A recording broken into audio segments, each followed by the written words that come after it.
नमस्कार, आप सुन रहे हैं जांबा लाइव न्यूज़ के साथ आज का मुख्य समाचार। बात करते हैं दोस्तों पीएमसी बैंक घोटाले की। पीएमसी बैंक घोटाला मामले में प्रवर्तन निदेशालय ने पूछताछ के लिए शिवसेना नेता और राज्यसभा सांसद संजय राउत की पत्नी वर्षा राउत का सम्मन भेजा।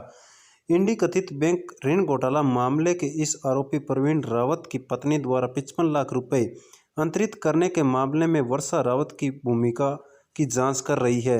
इसी बीच दावा किया जा रहा है कि संजय राउत की पत्नी वर्षा रावत ने जो 55 लाख दिए थे वो अब उन्होंने वापस लौटा दिए हैं।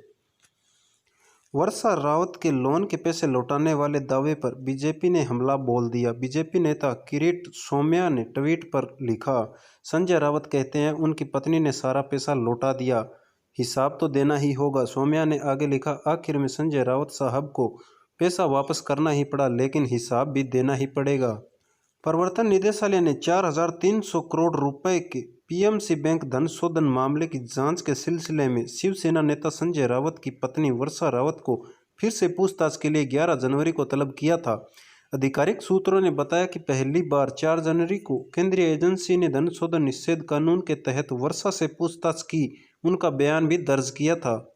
सूत्रों ने बताया कि एजेंसी उनसे और पूछताछ करना चाहती थी, इसलिए उन्हें फिर से 11 जनवरी को तलब किया गया था। एजेंसी कथित बैंक ऋण घोटाला मामले के एक आरोपी प्रवीण रावत की पत्नी द्वारा 55 लाख रुपए अंतरित करने के मामले में उनकी भूमिका की जांच कर रही है। प्रवीण रावत गुरुआशीष कंस्ट्रक्शन कंपनी के निदेशक हैं। बताया जा रहा है यह कंपनी बैंक घोटाला मामले में आरोपी HDIL की सहायता कंपनी कर रही है। पुलिस की आर्थिक अपराध शाखा प्रवीण रावत को पहले ही गिरफ्तार कर चुकी है। इंडी ने हाल ही में प्रवीण रावत की 72 करोड़ रुपए की संपत्ति जब्त की है। उन्होंने और उनकी पत्नी माधुरी रावत से पूछताछ की। एजेंसी का आरोप है कि ऋण के नाम पर प्रवीण रावत ने बैंक के 95 करोड़ रुपए का गबन किया था।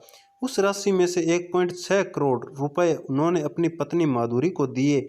माधुरी ने उनमें से 2 बार में 55 लाख रुपए संजय रावत की पत्नी वर्षा रावत को ब्याज रहित ऋण के रूप में दिए थे। इंडी ने बताया इस धन का उपयोग मुंबई के दादर ईस्ट में फ्लैट खरीदने के लिए किया गया। जांच में पता चला कि वर्षा रावत और प्रवीण रावत अवनी कंस्ट्रक्शन में साझेदार हैं। वर्षा को महज 5,625 रुपये का निवेश करके कंपनी से 12 लाख रुपए प्राप्त हुए। उन्होंने कहा 12 लाख रुपए का ऋण अब भी बकाया है। संजय राउत राज्यसभा के सदस्य और महाराष्ट्र में सत्तारूढ़ शिवसेना के प्रवक्ता हैं। प्रवर्तन निदेशालय ने खुलासा किया, उन्होंने महाराष्ट्र के एक नागरिक की 72 करोड़ रुपए की संपत्ति कुर्क की, जिसकी पत्नी का शिवसेना नेता संजय राउत की पत्नी के साथ कथित लेन देन एजेंसी की 4,300 करोड़ रुपए से अधिक के पीएमसी बैंक धन शोधन मामले की जांच के घेरे में है। केंद्रीय जांच एजेंसी ने आरोप लगाया कि प्रवीण रावत नामक व्यक्ति ने कर्ज की आड़ में पीएमसी बैंक से 95 करोड़ रुपए का गबन किया, जिसमें से उन्होंने 1.6 करोड़ रुपए अपनी पत्नी माधुरी रावत को दिए। माधुरी ने 55 लाख रुपए में 2 हिस्सों में संजय रावत की पत्नी वर्षा रावत को ब्याज मुक्त ऋण के रूप में हस्तांतरित किया। इंडी ने हाल ही में वर्षा रावत को इस लेन देन के संबंध में और अन्य कुछ सौदों के सिलसिले में पूछताछ के लिए बुलाया, जिसके बाद महाराष्ट्र और केंद्र के बीच आरोप प्रत्यारोप शुरू हो गए, जहां महाविकास आघाड़ी नित राज्य सरकार ने केंद्र पर उन्हें परेशान करने के लिए संघीय जांच एजेंसियों का इस्तेमाल करने का आरोप लगाया। इसी के साथ एक बड़ी खबर और सामने आ रही है। महाराष्ट्र सरकार में मंत्री और एनसीपी नेता धनंजय मुंडे पर एक महिला ने रेप का आरोप लगाया, जिसके बाद से उन्हें इस्तीफे की मांग तेज हो गई। एनसीपी प्रमुख शरद पवार भी इसे गंभीर मामला मानकर जांच की मांग कर चुके हैं। गुरुवार को जहां बीजेपी ने पूर्व विधायक कृष्ण हेगड़े ने धनंजय मुंडे का समर्थन किया, तो वहीं अब बीजेपी के ही नेता किरीट सोमैया ने एनसीपी पर गंभीर आरोप लगाया है। किरीट सोमैया ने कहा, धनंजय मुंडे को बेनकाब करने के बाद अब मुझे धमकी भरे फोन आ रहे हैं। ये बात पुलिस को भी पता है। उन्होंने इस सब के लिए शरद पवार को जिम्मेवार ठहराया। साथ ही उन्हें चेतावनी देते हुए यह भी कहा कि अगर हिम्मत है तो सामने से आकर लड़ें।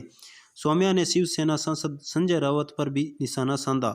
साथ ही कहा, रावत की पत्नी ने पीएमसी बैंक घोटाले में जो पैसा लिया वह उन्हें लौटाना ही पड़ेगा। बीजेपी नेता और पूर्व विधायक कृष्ण हेगड़े ने कहा, जिस महिला ने मंत्री धनंजय मुंडे पर आरोप लगाया। वही महिला 2010 से उनके पास फ़ोन कर रही है, साथ ही चाहती है कि वो उनके साथ संबंध बनाए जिससे वो उन्हें ब्लैकमेल कर पैसे निकलवा सकें। उन्होंने आगे कहा, महिला ने उन्हें डराया और यह सिलसिला 2015 तक जारी रहा, लेकिन उन्होंने उनसे मिलने से इनकार कर दिया। उन्होंने पुलिस को इस संबंध के बारे में पत्र लिखकर निष्पक्ष जांच की मांग की।